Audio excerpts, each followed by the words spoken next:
આક્રમણ થઈ શકે છે। આમ તો બંને દેશોની તાકાતની કોઈ સરખામણી શક્ય જ નથી, કારણ કે ભારતથી અડધાથી પણ ઓછી સેનાની તાકાત ધરાવે છે પાકિસ્તાન। જો કે બાલાકોટ 2019માં થયું ત્યારબાદ ભારતની તાકાતમાં સતત વધારો થયો છે। કેમ થયો છે તે બિગ વોલ પર આપને બતાવીએ, જેથી કરીને આપ વધુ સારી રીતે સમજી શકો કે ભારતની સ્ટ્રેટેજી શું હતી।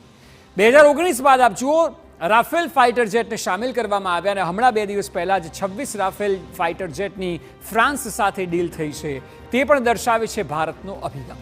એ સિવાય S-400 ડિફેન્સ મિસાઇલ સિસ્ટમ એ કોઈ પણ મિસાઇલ કે જે ભારત તરફ છોડવામાં આવે તેને જડબાતોડ જવાબ આપનારી આ મિસાઇલ છે। એ સિવાય બરાક 8 એર ડિફેન્સ સિસ્ટમ હવામાં જ કોઈ પણ મિસાઇલને નેસ્ત નાબૂદ કરવાની તાકાત ધરાવે છે બરાક 8 એર ડિફેન્સ સિસ્ટમ।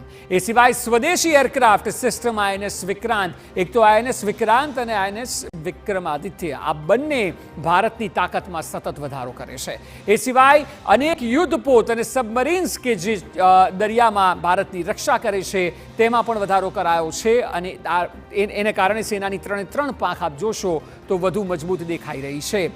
માનવ રહિત સિસ્ટમ એટલે તમામ ટેકનોલોજી આધારિત હાઈટેક વાત છે।